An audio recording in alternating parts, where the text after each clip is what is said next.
बहुत ही मान और सम्मान के योग्य आदरणीय तीनों स्कूल के मुख्य अध्यापक जी, सम्मानित मंच, गांव की सरपंच रेनू रानी और प्यारे बच्चों, आप सभी को नमस्कार, राम राम, गुड मॉर्निंग। इस स्कूल का मेरा भी बड़ा अच्छा अनुभव रहा है। मैं भी इसी स्कूल से पढ़ करके गई हूँ। मैडम दरसना सामने बैठी है, बाकी लगभग सारा स्टाफ जो है वो चेंज हो चुका है। तो बड़ा अच्छा अनुभव रहा और उन बच्चों को बता देना चाहती हूँ जो ये कहते हैं कि हम प्राइवेट स्कूल में नहीं पढ़े, हम सरकारी स्कूल में पढ़े हैं तो हम आगे कुछ नहीं कर सकते।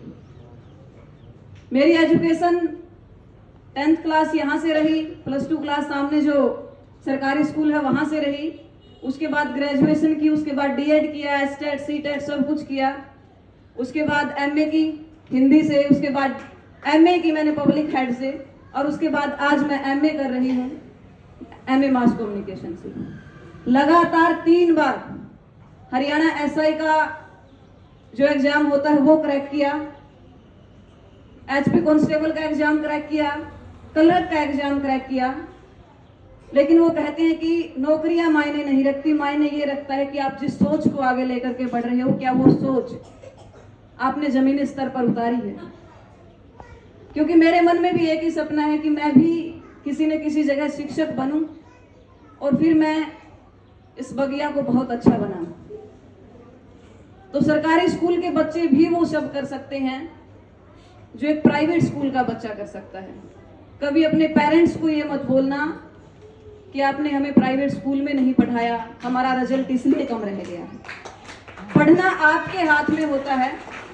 स्कूल में आपको टाइम दिया जाता है, शिक्षक आपको पढ़ाते हैं, समझाते हैं अच्छे से।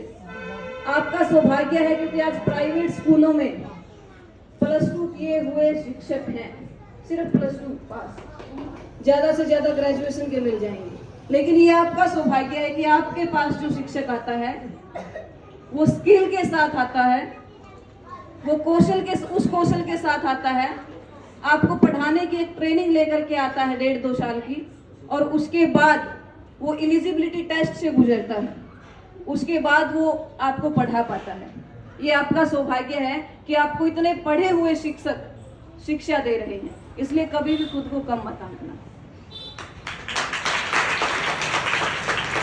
अभी रिजल्ट आया आपका, पास आउट होके चली गई वो आपकी बहनें, बड़ी बहनें जो थी, किसी का कम आया, किसी का ज्यादा आया, किसी की भी आई होगी, ऐसी बात नहीं। लेकिन यही था मन में कि आज जब स्कूल में जाएंगे तो उन तमाम बच्चों को ये बताएंगे कि सफलता ही जिंदगी का हिस्सा नहीं होती, असफलता भी बहुत मायने रखती है हमारी जिंदगी में। और असफलता के बाद जब हम अगला कदम रखते हैं वो बहुत फूंक फूंक करके रखते हैं। एक कविता की चंद पंक्तियां मुझे याद आ रही हैं, हरिवंश राय बच्चन जी जिसको बार बार दोहराते थे कि डुबकियां सिंधु में जब गोताखोर लगाता है, जा जाकर खाली हाथ वो वापस आता है, मिलते नहीं सहज ही मोती गहरे पानी में, आखिर उसकी मुट्ठी खाली हर बार नहीं होती, और कोशिश करने वालों की कभी हार नहीं। असफलता एक चुनौती है, स्वीकार करो, क्या कमी रह गई देखो और सुधार करो। असफलता एक चुनौती है, स्वीकार करो, क्या कमी रह गई देखो और सुधार करो।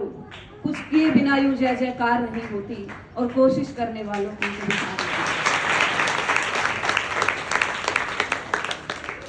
जो भी बच्चियां बैठी हैं लगभग 9th और 10th की, उनसे कहना चाहूंगी कि आपके शिक्षक और आपके पेरेंट्स आपके ऐसे दोस्त हैं जिससे कोई भी बात नहीं छुपाई जा सकती। ये मान के चलना, यदि आप उनसे कोई बात छुपा रहे हो तो आप खुद के साथ सबसे बड़ा धोखा कर रहे हो, और वो धोखा फिर आपको जिंदगी भर कभी उभरने नहीं देगा। ये हमारे लिए बड़ी गर्व की बात है कि हम एक साथ बैठ करके ऐसे शिक्षकों की शरण में बैठ करके शिक्षा ग्रहण कर रहे हैं। ये मान लीजिए, मैं कहूंगी कि जिन शिक्षकों से मुझे शिक्षा प्राप्त करने का मौका ना मिला, उनसे आपको शिक्षा प्राप्त करने का मौका मिल रहा है, तो आप बहुत भाग्यशाली हैं। और आपके बीच में ऐसे ऐसे स्टूडेंट आपसे ही निकलते हैं। आज उठा करके देख लीजिए 10वीं और 12वीं का रिजल्ट हरियाणा की टॉप रैंक यदि किसी ने हासिल की है तो वो एक सरकारी स्कूल की बेटी है। इससे बड़ी बात और क्या हो सकती है। सबसे पहले कहते हैं कि खुद के अंदर एक आत्मविश्वास लेकर के आइए।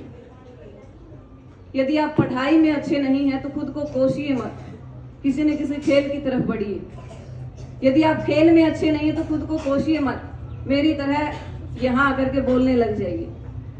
यदि आप अच्छा बोलोगे तो दुनिया की नजरों में आप अच्छे हो, और अच्छा काम करोगे तो दुनिया की नजरों में ही नहीं खुद की नजरों में भी आप बहुत अच्छे हो।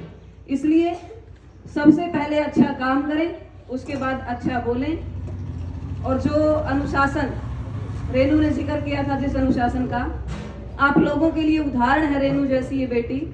22 साल की उम्र में जहां बेटियों की शादी करके दूसरे घर में भेज दिया जाता है, उस उम्र में गांव की कमान एक बेटी संभालती है, तो इसका मतलब एक बेटी पूरे देश की कमान भी संभाल सकती है, एक बेटी एक शहर की कमान भी संभाल सकती है, और एक बेटी स्कूल की कमान भी संभाल सकती है। तो इस सोच के साथ अपनी पढ़ाई को जारी रखिए। इस सोच के साथ यदि आगे बढ़ोगे तो सरकारी स्कूल के बच्चे भी वो काम कर सकते हैं जो एक प्राइवेट स्कूल के बच्चे वो काम नहीं कर सकते। कभी भी ये मत सोचिए कि मेरा भाई सरकारी स्कूल में नहीं है, मैं सरकारी स्कूल में हूँ, भाई को प्राइवेट स्कूल में भेजा जा रहा है। यदि आपके भाई को आपके पेरेंट्स प्राइवेट स्कूल में भेज रहे हैं तो वो आपके साथ भेदभाव नहीं कर रहे, आपके भाई के साथ भेदभाव कर रहे हैं, क्योंकि वहां पर इतने एजुकेटेड टीचर्स उनको नहीं मिलेंगे जितने आपको मिल रहे हैं। उनका अनुभव इतना नहीं होगा प्राइवेट स्कूल के टीचर का जितना आपके स्कूल के टीचर्स का होगा।